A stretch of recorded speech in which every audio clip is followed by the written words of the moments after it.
famoizana situation na hoe famoizana namana zany. Fahadimy, je peux décrire ce que mon partenaire considère être le plus difficile dans ses interactions avec chacun de ses parents. Raha ohatra zany fantatrao zany ny hoe inona ny zavatra tena hoe sarotra tamin'ny fifandraisana zany tamin'ny ray aman-dreniny. Sixièmement, je sais ce que mon partenaire va probablement écouter à la radio lors du trajet en voiture. Raha ohatra zany ka fantatrao zany hoe hira ohatraohatry ny ahoana zany iza ilay mpihira izay tena tiany rehefa miconduire izy. Fafito, je peux nommer les membres de la famille de mon partenaire qu'il tentera d'éviter lors de la réunion familiale. Izany hoe rehefa misy fivorim-pianakaviana zany de iza ilay olona tsy azoazony zany ny fanenaminy ary de matetika izy mahita excuse ohatra ny hoe tsy andeha rehefa ohatra hoe misy olona ohatraohatran'izao zany hoe andeha ao de mahita excuse foana izy ny tsy andehanana any. Fahavalo, je peux décrire l'événement le plus traumatisant que mon partenaire a vécu dans sa jeunesse. Raha ohatra zany ka fantatrao ny hoe zavatra tena nampalahelo azy zany tamin'ny fiainany tamin'ny izy mbola tanora zany, tamin'ny adolescence. Fahasivy, mon partenaire m'a clairement expliqué ce qu'il attendait de la vie. Raha ohatra zany ka efa mba niteneniny anao hoe inona zany ny etaetapony amin'ny fiainana. Fafolo, je peux identifier les obstacles qui, selon mon partenaire, l'empêchent d'obtenir ce qu'il désire. Raha ohatra zany ka efa niteneniny anao zany ny hoe inona ny sakatsakana zany izay hoe nahazo azy tamin'ny fiainany tsy nahatratrarany zany ny tanjona zay tiany hotratrarina tamin'ny fiainana. Faharaiky amby folo, je sais quel aspect de la physionomie de mon partenaire lui déplaît le plus.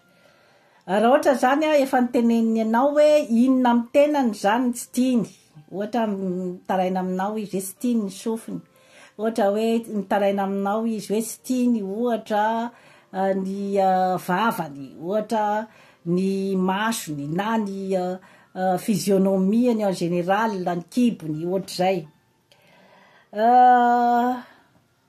Faharoa amby folo, je me rappelle les premières impressions que j'ai eues de mon partenaire.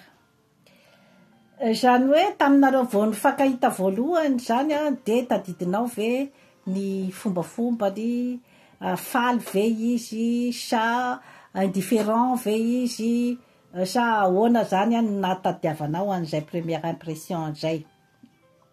Fahatelo amby folo, je sais par quelle section du journal dominical mon partenaire va probablement commencer sa lecture. Zany hoe raha mba fantapatatrao zany rehefa hoe amin'ny lahady zany ohatra hoe mamaky gazety izy zany de hoe aiza zany ny partie m'intéressé azy voalohany zany ny andeha hijery azy, mot croisé ve no tena m'intéressé azy zany resaka politika sa ny resaka culturel. Fahaefatra amby folo, je suis en mesure de décrire par quelques détails l'environnement dans lequel mon partenaire a grandi. Raha ohatra zany ianao mba afaka hoe mijery ny détailany ny pitsopitsony environnement zany tamin'izy hoe mbola kely zany sy ny toerana izay nitaizana azy zany, satria raha ohatra zany izy ka mitantara aminao foana ny fahazazany zany dia afaka ianao zany maminavina ireo toerana ireo, ary raha ohatra koa moa ianao efa tany amin'ilay toerana koa de afaka tsara ihany koa zany ianao ny hoe midécrire zany ny hoe fombafombany, mety ho fombafombany tamin'izay fotoana izay zany. de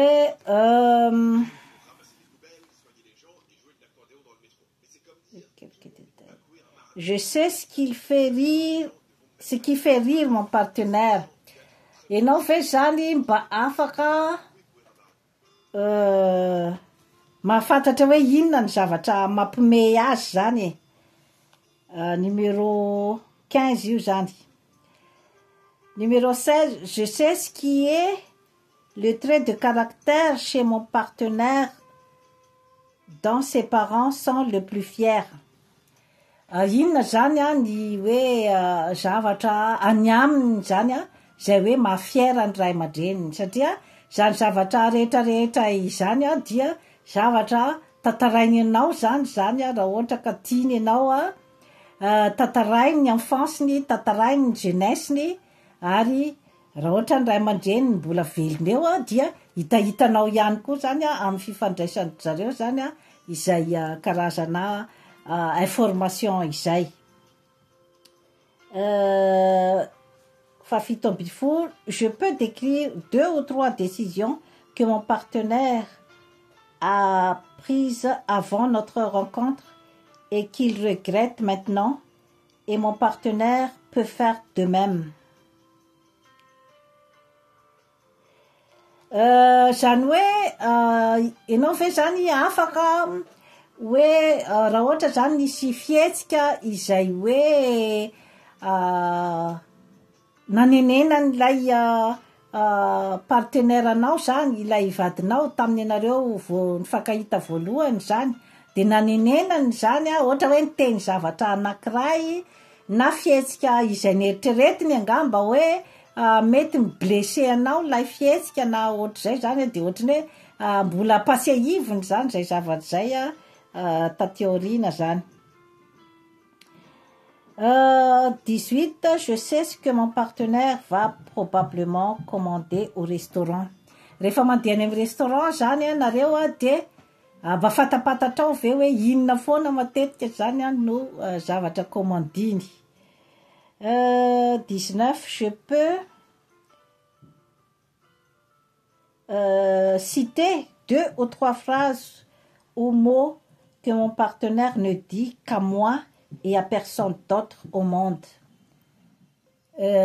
Fantatrao ve hoe inona zany ilay ohatrany hoe mba teny na surnom kely zay omeny anao zany kanefa fantatrao zany zay zavatra zay fa tsy teneniny any amin'ny vehivavy hafa zany fa ianao ihany zany no itenenany an'izay teny zay na hoe any amin'ny olona hafa zany. Numéro 20, je suis très familier avec les croyances religieuses de mon partenaire. Ianao ve mba tena hoe mahafantatra tsara zany ny religion ny atokom-pinoana zany izay hoe misy ny partenaire anao zany na de atao ara hoe zany ohatra hoe tsy mitovy atokom-pinoana aminao izy zany fa mba misy zavatra fantatrao betsaka zany ny fombafomba n'ilay atokom-pinoana de ohatr'izay zany ny testa kely ahafantarana hoe mahafantatra tsara ny vadinao ve ianao satria raha ohatra zany ka mba mihoatra ny folo zany izay valiteny hoe oui de mba azo lazaina zany hoe mahafantatra ny partenaire anao ianao zany de mba afaka maminavina zany hoe inona ny zavatra tadiaviny zany amin'ny fiainana andavanandro sy amin'ny fiarahanareo.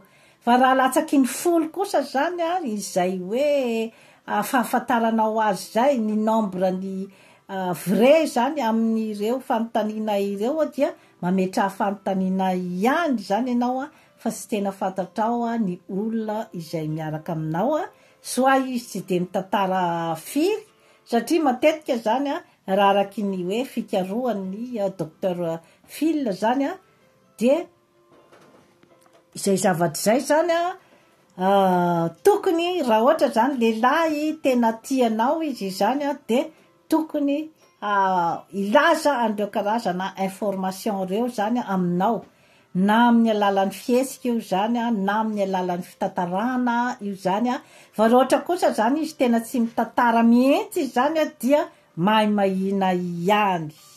De toy izay no azo natolotra anao an'io manaova abonnement amin'ny Jeanne Forêt Santé aty Canada fa hanatsara ny fiainanao ary dia mirary Saint-Valentin sambatra ho an'ny mpifankatia rehetra. Sauvez votre couple. Ity zany dia nosoratan'ny Philippe Macron. Veloma tompoko.